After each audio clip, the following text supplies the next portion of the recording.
Oh, you've got me blushing. So because of the screen, I think the way I need to do that is this way. So I'd like this to be a nice interactive chat. So as questions occur to you, please ask them immediately. Just raise your hand and we'll just go down that road. Let's just make this nice and interactive so we don't get to the end. Everyone's forgotten all the questions they were going to ask and then nothing happens. So the goal I've got with this talk is to talk about getting books published, but also the business of getting books published. So it's not necessarily about your own book, it's books for other people, opportunities within book publishing. Because the industry has changed a lot. There are opportunities, there are challenges. It's a bit more complicated than it used to be. It still exists, people still read. In fact, we read more than ever. Just the formats and the media have changed. But it's very exciting and I love it. I'm still in the game. I've been doing it 20 odd years. So let's go for it. Just my quick credentials. It's not half as impressive as the way Clive did it, but my name's Hagen Engler. I used to edit a magazine. I now write articles, blogs, scripts, and stuff. I used to work like that, and now I work like that from home as a freelancer with SAFREA's help and assistance. So. I thought I should work out how many books I've worked on. It's about 10 to 12 because of the way books are nowadays. They're no longer like, this is definitely a book. But there's other things that, maybe it's a book. You've put it together, you've written a whole lot of stuff, you've compiled it, then you didn't really have money to print it, so you like put it on a blog and it's there online and you could access it, but no one's ever, so it sort of exists, but not really a book. So that's the other thing. What even is a book these days is a very valid question. So let's address it. The other thing is, what are authors like these days?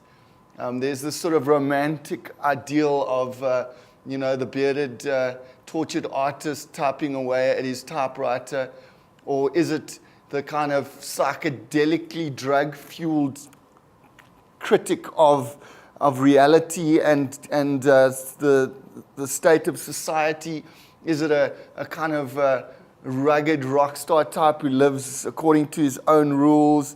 Is it a single mom, living in poverty, struck by one great big idea which goes on to change the world?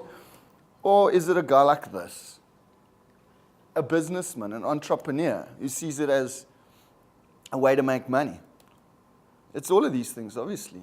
And if we wrote a book, we would be a kind of a fusion of these things. Some books succeed. The Little Red Book of Chairman Mao sold 6.5 billion copies. Well, I don't know if they were sold. That's the other thing about books. Nowadays, the term sold is not what it used to mean. Now it actually often means given away. So, which probably happened a lot with Chairman Mao's book, the Bible. I wonder, is the Bible bought or given away generally? So initially, printing was used for religious literature, and then Pilgrim's Progress in the 17th century was the start of a sort of change.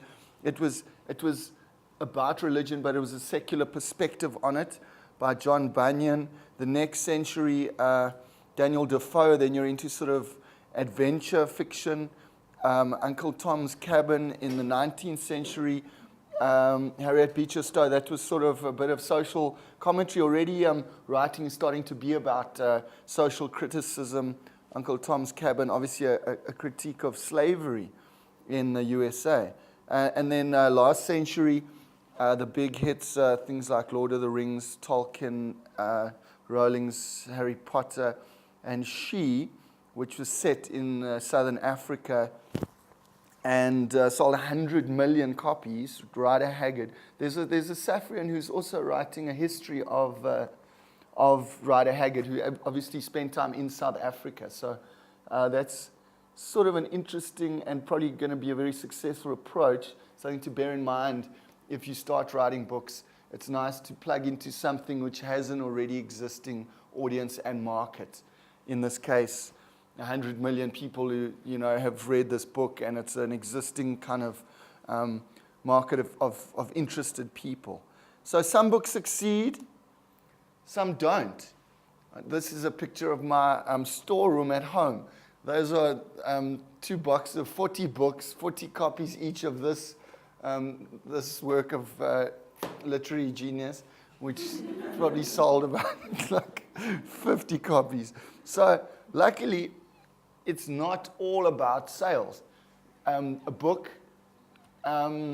serves various purposes, and it's worth bearing that in mind. It fits in within a whole kind of media realm, and you need to try and understand where it's going to fit in. And don't just limit your idea of a book's success to it needs to sell. It's a product. A book's not a product. It's a kind of fluid thing. It's a tool. It's a marketing tool. It is a product. It's physical. It's not. It's a business card. So you can write a book that sells nothing, that gets read by the right person, that gets you a job, that gets turned into a movie. There's all different ways books can succeed.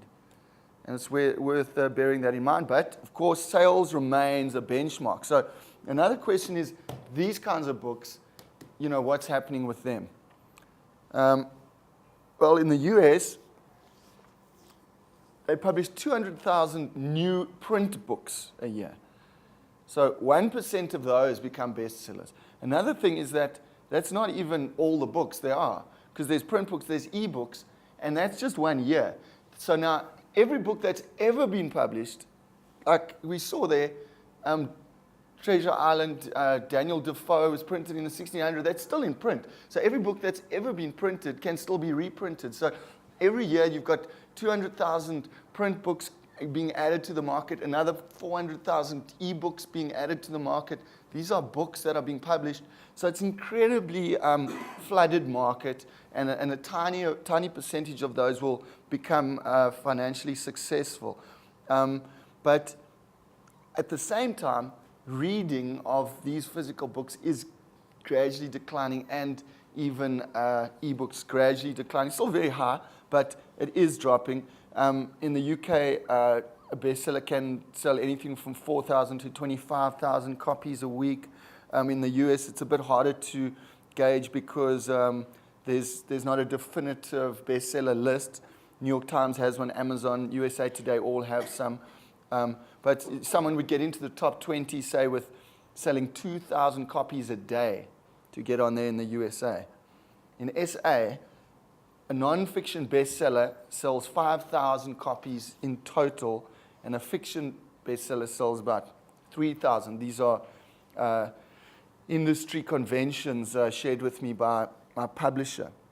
So SA market is tiny, but of course, we live in the world, so there's no reason that any book that you're involved with should be limited to South Africa.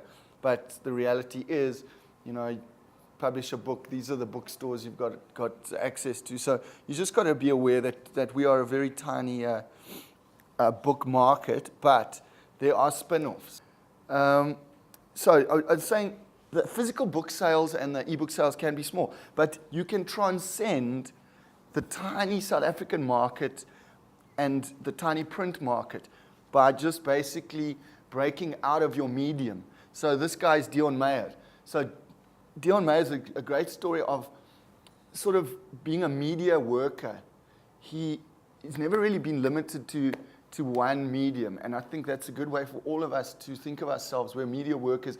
Obviously there'll be a certain medium we prefer, but it's good to just be a bit fluid and adaptable and be like, okay, this would work better if we extend it into this, or we can promote this medium using the other one. So for instance, Dion Meyer was a journalist. He was also got involved in academic journalism. He went to the Free State University, and then he started writing short stories for you or Huisgenoot. So short stories. At the same time, then he became like a PR guy. He was working for BMW in their motorcycle division, but he was digging these short stories, and they caught on at Huisgenoot, and gradually they published more and more of them. So then he decided, okay, magazines is working. I've built a little market.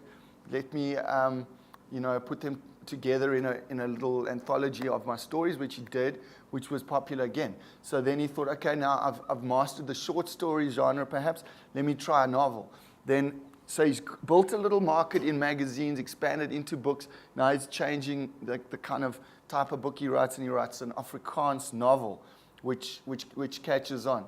At this stage, it's the 90s. Then just big enough to get an English translation. Then the kind of the strength of the English one, if there's interest overseas. Now he's published in 28 languages. They're making books, they're making movies. So basically, he's transcended the format. It's not just about books. It's about building a brand and just spreading out across all media, which Dion Meyer has done great, and he's a great South African success story.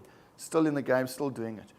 But just to be a bit more specific about the book publishing industry, there are gatekeepers and enablers within that industry who can be your friends or your enemies, I guess, as you try and publish books. So it's like quite a small industry, but they are very interwoven, and the industry works on those relationships. So it would pay to be aware of them. So now a literary agent is something that does exist, but not really in South Africa. Theoretically, what they would do is represent you as a writer to publishers. They would read your book and say, no, this is great, I'm going to get it published, and they would go out and approach South African established publishers, and that is how it works overseas. South Africa, that's sort of a missing part of the chain. There might be one or two here, but not really. You can basically approach a publisher yourself directly. On their website, there are submission guidelines, the format and how they want to have books submitted. You can phone them up. You can phone up a publisher and say, hi, I've got a book idea. How should I go about it? What would you like to see? And they're generally quite approachable. And people will explain like, all right, well, just sounds great. Send us the manuscript, or send us an outline, or send us a sample chapter, send us 3 sample chapters. There's different ways of basically giving people an idea of what your book's like. Now, publishing houses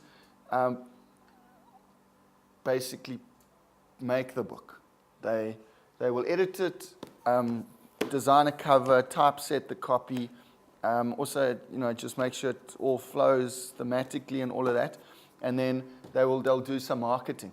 Then the stockists are the people, the bookshops where people are going to buy them, and then the distributors are the people who take the book from the publisher to the stockists. So, but now there's this sort of very tight relationship between those three: the publishers, the distributors, and the stockists. And sometimes there's a situation where the stockist will only accept books from recognized distributors, and the distributors will only distribute books from established publishers. So now you've got this sort of triumvirate of power, as I've called it, where it's hard to break in. Your only real route is through the publishers. You need to get a publisher to believe in you, and then once they've made your book, they've got a relationship with On the Dot or someone who will distribute to exclusive books. But if you got exclusive books and you've got a physical book, and you're like, here's my book, will you stock it? They're like, no, we only stock books from On the Dot. And then if you got it On the Dot, they say, no, we only distribute books from those established publishers. So it can be hard to break in. But there are independent distributors who are, in the game, and it's starting to change. I think it's called Blue Weaver. There's like smaller distributors that are building those relationships. But then, of course, there are alternative channels which you should be aware of. The book publishing industry is tiny, but there are alternative ways of writing books, alternative types of books you can write with a massive network that completely ignores this exclusive books On the Dot publishing thing. So, but this is the nature of the established book publishing industry. As I'm saying, alternative So, I mean, there's examples like, say now you're into motorsport, and, you know, then you write a biography of Sarov and Amarva.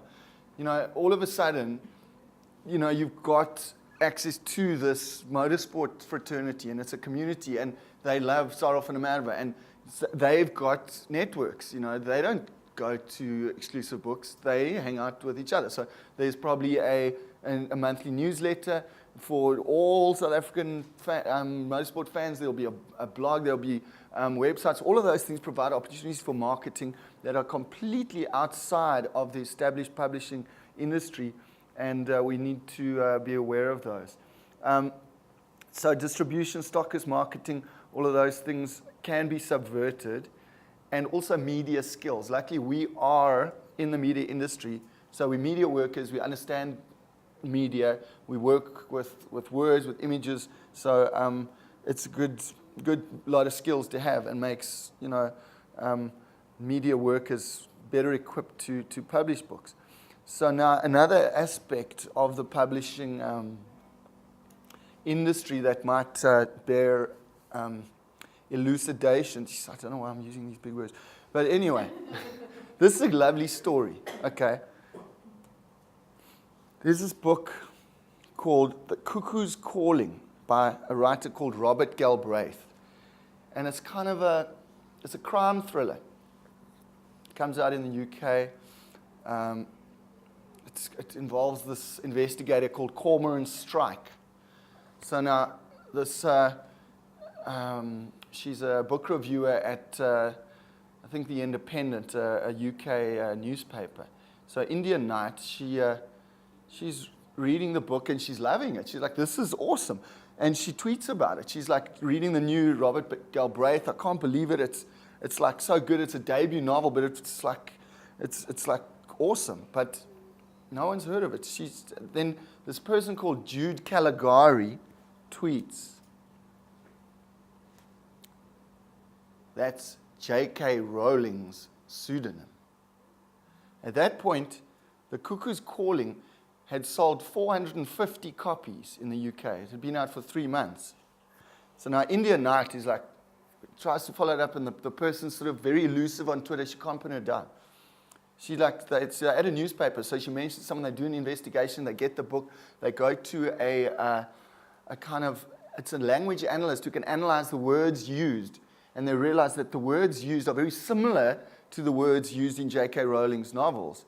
And they're like, this might be it. So they find out actually it's the same publisher as J.K. Rowling as well. So like, is this J.K. Rowling?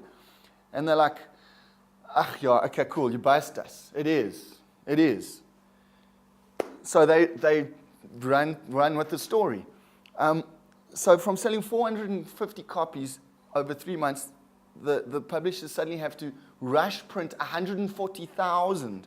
The thing was ranked like 500th on the Amazon bestseller list. It jumps to number 1.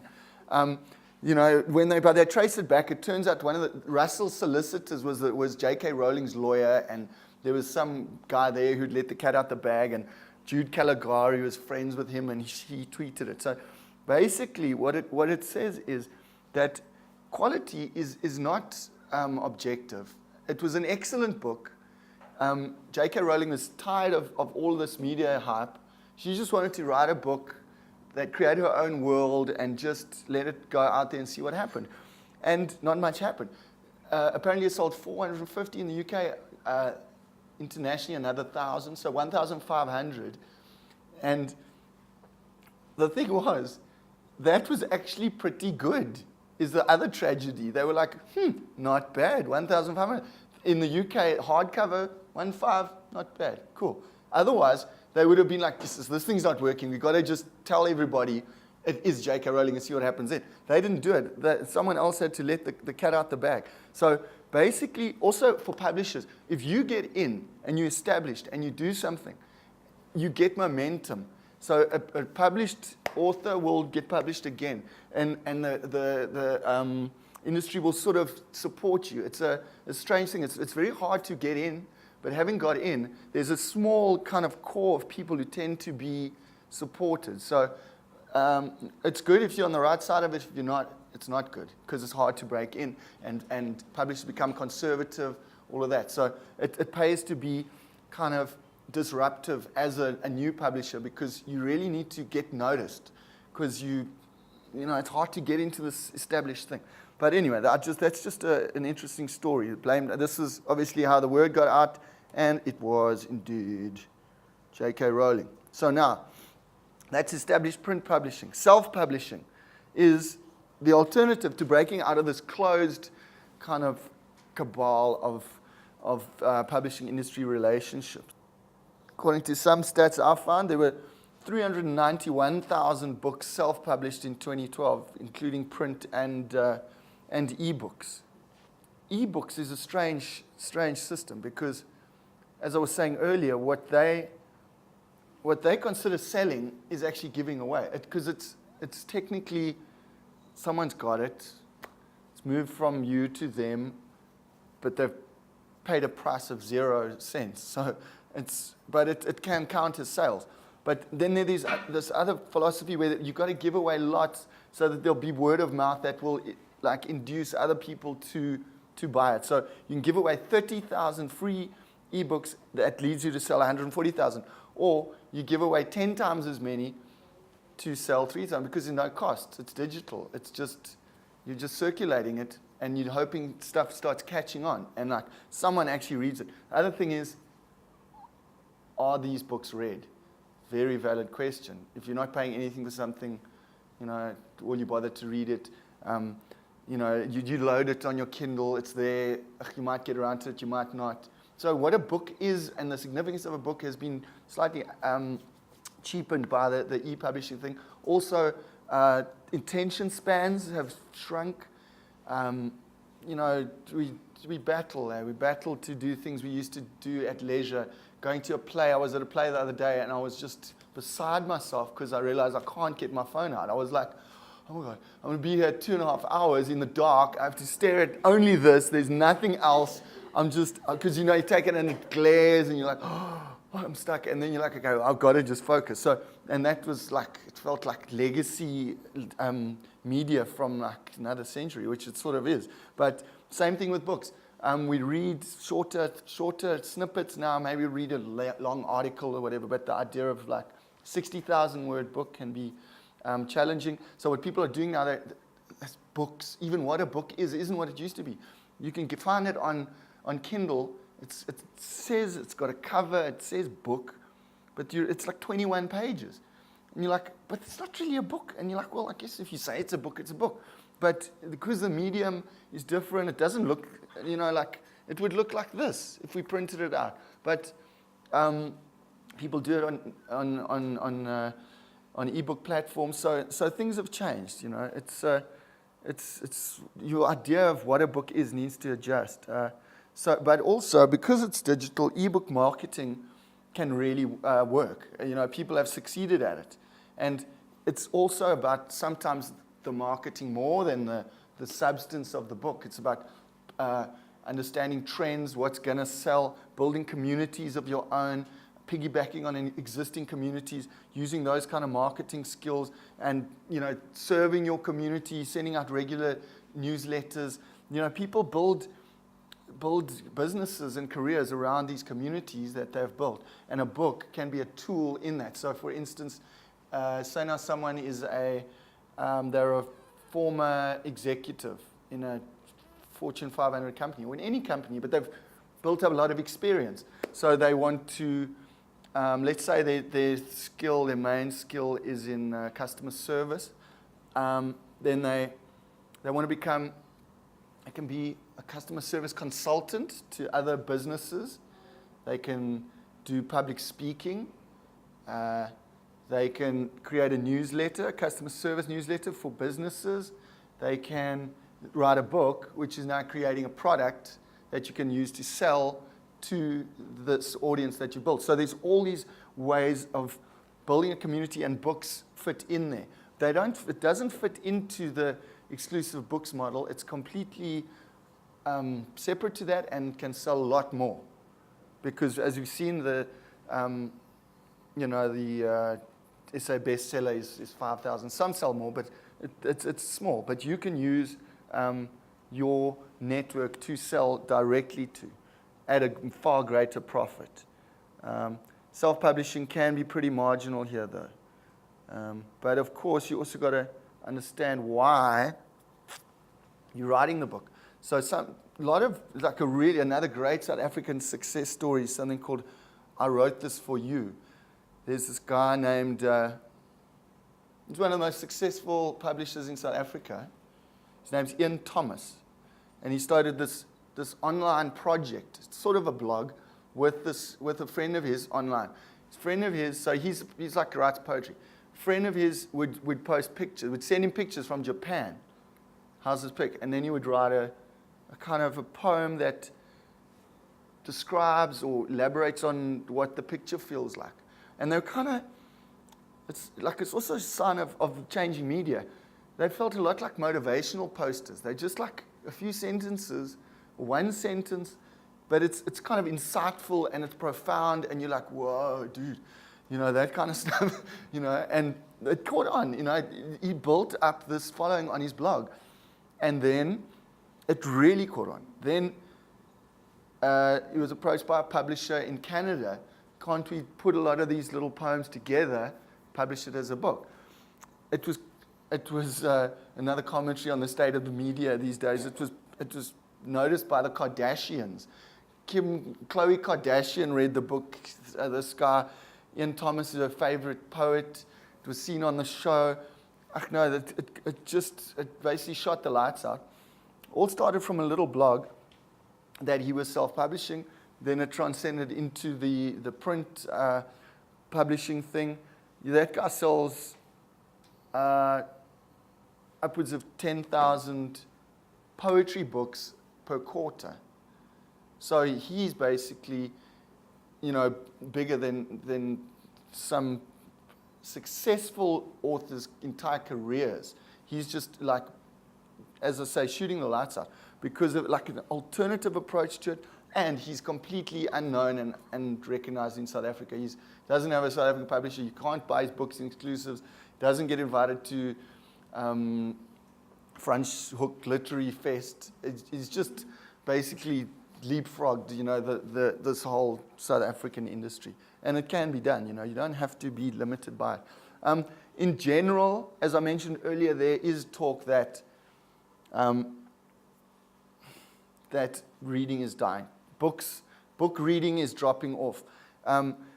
These figures, which are hard to make out, basically indicate that US ebooks were selling sort of like 10 million in 2002, and they sort of peaked around 2007, and there's been a drop-off since then. They're still very high. A lot of people say that the reason there's been a drop-off is that there's been a drop-off in adult fiction reading. That's this orange thing, 32% down to 31% in 2009, 23% in 2014. So the basic structure of it has changed. Adults are reading less fiction. Young adults, juveniles are reading fiction, and then there's non-fiction. So there's a debate, but someone said, it has been said, Waterstones publishers in the UK have said there was for the first time a little uptick in print, and ebooks are dropping. So it could be that we're basically less enamored with the technology or the format, and we're returning to physical books. It remains to be seen. The jury's still out, but it's a possibility that is the current trend. But of course, adult fiction is dropping off. As I said, our attention spans aren't what they used to be. Eh? Okay, but physical books, if you want to do it, you can do it. It can work. You can succeed. This is what you need. You need to email the National Library, ask for an ISBN, which they will give you for free. You can input that ISBN, go to a website where you put in the ISBN, they generate a barcode which you need to be able to sell your books in shops, which basically says this is the book. Then you phone up a printer, get some quotes. I want to print this book. Can you quote me 500 copies, A5, 200 pages, and get some quotes. And then you just pick them up, and you got to sell them out of your car boot, as indeed I have done. It can be done, but then what you don't have access to is the marketing kind of network of established printers. So you need to think of alternative ways you're going to market this book that you've created. I mean, it's great to have a book. There's just nothing quite like having a book with your name on it, all of that. But as a financial undertaking, one needs to think as a marketing person. Then, so there's different levels as well to self-publishing physical books. Here's a kind of a ballpark thing.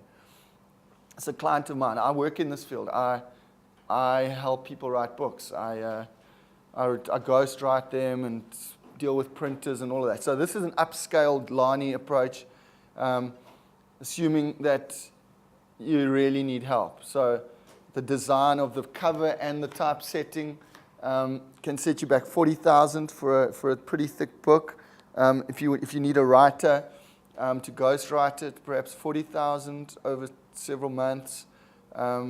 Proofing to just check the grammar and all that, and then printing if you want high quality. That can be as much as $80,000 for 1,000 books. So you could be in for 170 grand. It's 170 rand per book on your initial run. But then a lot of those are sunk costs. So you're only ever going to have to design it once, write and edit once, proof once. So the only thing you're going to pay for the next run will be 80,000. So it gets cheaper the more print runs you do. A client of mine broke even in 8 months. So using alternative marketing methods, which I really encourage people to use. There's also the budget option, because a lot of us are media workers. We have these skills. We can write, we can edit, proof. You can do a pretty basic typeset in Word, perfectly adequate, format it, just say these are the dimensions of my page, all good, create some PDF, send it to the printer, they can print it for you. Maybe you need a designer to design. So you can get away for 25,000 for maybe for 500, maybe not 500, maybe 200, 300 copies. But so then it starts becoming manageable. And of course, there's more often a print-on-demand option. So you can print 50, sell those, print another 50. Otherwise, then you don't end up like me with boxes in your garage. But of course, you're doing it for love. You're not really. I mean, you love books. You want to write a book. You've got something to say. You support. You read books. So why shouldn't you write books? We're all in this together. You can. Also, there's authors communities, writers support each other. It's great, So, so if you go through established publishers, authors might get 15% of profits. You might get less. There's often a sliding scale. You sell this much, you get this much percent. If you sell another 2,000, you get 15%. It might go up from there, depending. Print self-publishing. If you go the local route, you basically your costs would be about 50% of your cover price, but then you probably won't sell much because you're just in a small local market. Ebooks is literally how long is a piece of string. There's a million ways to do it.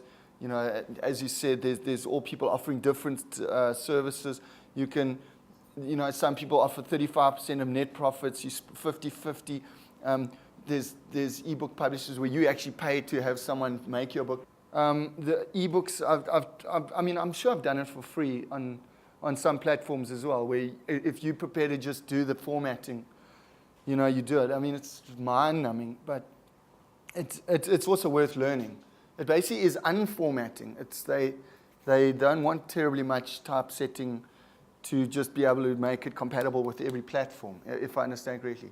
So you can read it on Kindle or Nook or whatever, and they're all slightly different dimensions. So what you do is you take your print book and you strip out the formatting of the headlines and the margins or whatever, all of that. Where are we now? Okay. Yeah, as you mentioned, there have been success stories. Pub Yourself Press mentions that one of their writers got onto the top spot on Amazon.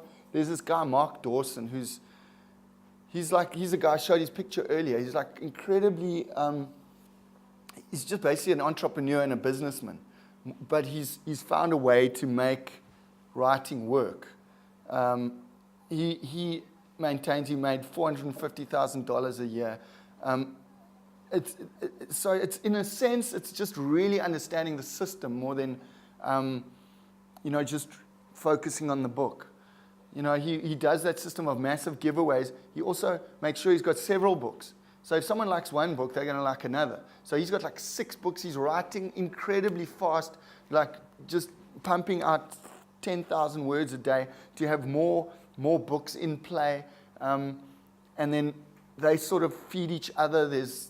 Because as you say, one book is a kind of an advertisement for the next one. They always advertise the other. So this guy also had built communities. He's got seminars to teach other people. Having made successful books, he's teaching other writers how they can be successful, etc. He pays for Facebook ad campaigns. So you spend money to make money. That's another thing.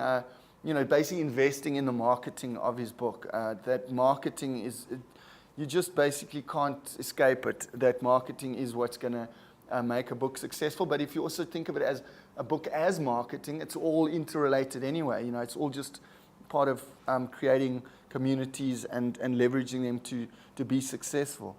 So then there's also, like nowadays, you can split the difference between self-publishing and established publishers, where the established publishers offer their services to people for a price. You can go to Jacana, for instance, and bring them your book, and they will edit it, lay it out, design a cover, and print it, and then charge you for that. They get you up to the point of having a physical book, and then they will not necessarily market and help you sell it or anything like that. They can refer you to some independent distributors who will be able to consider that. But this is actually an interesting development, because that 80,000 is actually cheaper than some of the other options of just going straight to the printer. And the weird thing is, so like this is a self-published book. This is a book by an established publisher. A self-published book just looks like a self-published book, unfortunately. It's like they actually use a cheaper paper stock. It's like a 60-gram text, but it actually somehow it just looks and feels like a proper book. This is like it's just a white bond. Maybe I did this all myself. So maybe the margins are too narrow. And it's heavy. Like these books, because they use the 60-gram, it just feels lighter and more leisurely. And like a self-published book, just not the publishing conventions haven't been followed. So if you get a book like this, it's going to feel more authentic and more like real, and just have a bit more credibility. So that is something worth considering. Jacana are they've published some books of mine. Full disclosure, very nice people there. And I've got some flyers here if you're interested. Because I phoned them to do some research, and they said, hey, how about putting some flyers out? But as I've said again and again, you can't escape the marketing. You've got to be aware who you're selling it, where you fit in, where this book idea fits into the marketing campaign that you're involved in, or what is the marketing campaign for your book, or what is the audience that you're hoping to market to. You can build as I said earlier about, I wrote this for you, you can actually build the audience before you have the book. So you understand what you're going to do, and then you start building it with other things, Facebook, build a blog, great content in a certain niche, and then when you provide the book, it just sort of ties it all together, or you've got an existing market. Like this guy, there's all examples of it. Killing for Profit was written by my friend Julian Rademeyer. It's about rhino killing. And he's like a really incredible journalist, investigative journalist. And he basically, no one understood the situation in those days. It was like all these rhinos are getting killed. What's going on? So he found out, okay, certainly there are poachers, but why are the poachers killing these rhinos? Who's buying the rhino horns? He traced the rhino horns trail back to Vietnam, where there is this kind of culture of using rhino horn, and there were syndicates that were processing it and selling it there, and they were in fact funding the entire South African rhino killing phenomenon. So what Julian did was he also inadvertently, I think, tapped into a massive interest in nature conservation, and people are really offended by the killing of rhinos. And because he was the first person to really demystify this thing, he really plugged into it, and now that's 90% of what he does is just continuing to expose this network and to explain it to people and to raise awareness internationally, to speak, to write more, all of that. So it's just the book helped to unlock a market which already existed. Casper Lee is a YouTube phenomenon. He makes entertaining videos on YouTube, and he had 6.5 million followers last time I checked. And then, so he obviously writes a book. That thing is going to just go through the roof because you've got another product offering for people who are already interested in you. And he's been doing it for many years. And he's now moved overseas, lives in the States. I think he's from Knysna. He's just like quite a funny guy. He's just like, actually, it's not bad. This woman, Lerato, who's in the news right now, was a True Love editor. So there is an existing market of supporters who would be interested in what she's got to say. So she unlocks that. Dion Meyer, similar thing with his short story writing. He was able to, cater to that when he moved into his novels. So marketing, you start off thinking, I'm not going into marketing, I'm going to be a writer, and a few years down the line, you end up having written something which you have to market, and you just can't escape it, unfortunately. Okay, this is just a quick run through of one. So how I wrote a book of mine. I happened to marry a black woman, the lovely Nomfundo. Then these people at Mahala heard about it, so they were like, oh, that sounds interesting, why don't you write a piece about it? So I wrote about 1,000-word column. They published it in their print platform. Sunday Times saw that, they printed it, so it got to a wider audience. Afropolitan magazine saw it, became a blog. The blog got retweeted links to it, got shared a lot. Then I self-published this orange book, which had it in there. Then what was I doing? Somehow it got in the hands of a publisher who was like, yeah, the book's all right, but I like this little one in the front about marrying black girls for guys who aren't black. You should expand that into a book, which then she was at Jacana, and then the book came into being. So it was about creating an audience with, through established magazines and newspapers, and then gradually providing the book, which sold quite well. Some hard truths, which I found while I was desperately finishing my presentation last night. 10 million books published per annum, because of course this is the new books, the e-books, and the legacy books, because we've been publishing since the 1500s, I think, since Gutenberg. So all of those books still being published, all of these things. Book sales are shrinking slightly. Most books sell only to authors and publishers community. So that's actually quite sobering, that there's less and less. Obviously this is American stuff, but less and less of lay people buying books. You need to actively market to people who are interested in you and what the book's about to get them to buy it, because also the chances of people stumbling across your stuff are smaller in this completely flooded media market. The chance of someone just, like, oh, I need something to read. You seldom need something to read. you've got absolutely no shortage of stuff to read. So what you really need to do is make people interested in reading something by understanding the market that you're. So the other thing is that, like, unfortunately, things like these established publishers are still publishing a lot. Their staff is small, and they are doing a lot of work. So they're marketing and doing PR and publicity for a lot of books. So they can't spend their whole life marketing your book. That's going to be what you have to do. So even when you get published, you're the one who needs to, basically, you write the blurb. They're like, send us a blurb. You write the blurb.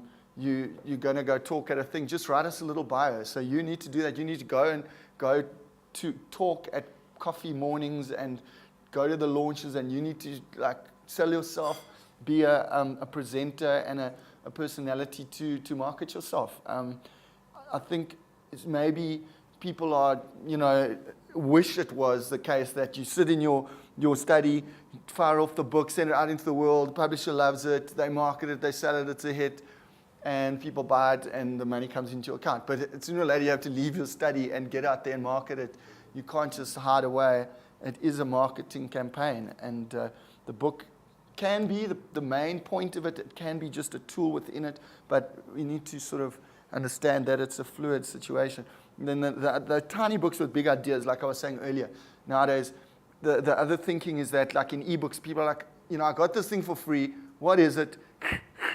That's crap. 3 pages in. So they make the books tiny. They front load the ideas. These are often non-fiction books. Like, it's just your 10-minute market. Sell to the people who live 10 minutes from your business. So get in your car, drive 10 minutes that way, 10 minutes that way. That's your market. Sell to your 10-minute market. Drive there. If the person lives within those 10 minutes, that's who you need to sell. So it's the most simplistic, hammering home the same points for 25 pages. That's the book. That's what a book is these days. So that's why we got 10 million of these things, because people can write them in an afternoon sometimes. How to write a book. There's a couple of ways, but here's some tips. Have an idea, obviously. Now, this is why I've decided to write the book. But it is worth remembering that you must have the idea before you write the book. Some people are like, I'm writing my book, but what's your book about? So rather, don't put the cart before the horse. Know what you're writing about, and it must be a strong enough idea to want to write about it. Distill the idea down. So, like, what's the essence of the idea? Sell to your 10-minute market, for instance. But just like break it down to the essence, and then a good tool that I use sometimes, it's called write a one-pager, just explaining the idea and the slightly how the story will be. What is it, and then refer back to it. So you've got a summary, go back. This is where I'm heading. This is a kind of roadmap. Okay, I'm still on track. Sometimes you get distracted and you leave, and then you start kind of waffling.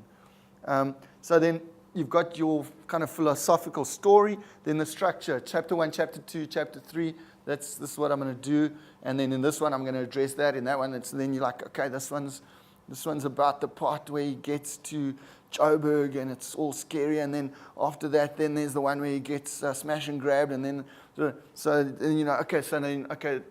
it's really getting easier, because you know what every chapter's about, and now you're not writing 70,000 words, you're writing 5,000 at a time, and then you're filling them out, and then but then often, so it's easy to write lots. It's hard to write the real short, essential, pithy summary of what your story is. Type. And like all of this also is now all going to relate to your marketing, because initially you need to market it to a established publisher or something. You need to have your idea, like an elevator pitch they talk about in Hollywood. Like, say now you bumped into a publisher and you're like, hey, I've got a book idea. And they're like, what's your idea?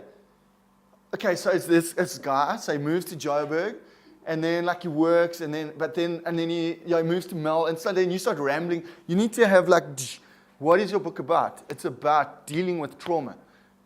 It's about the loss of small town values in the big city, like a sentence.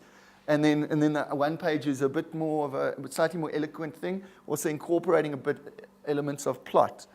And then it will, again, go onto your marketing for the book once it exists. The same thing, no one's going to read the whole book. They want, what's the book about? It's about the loss of small-town values or whatever.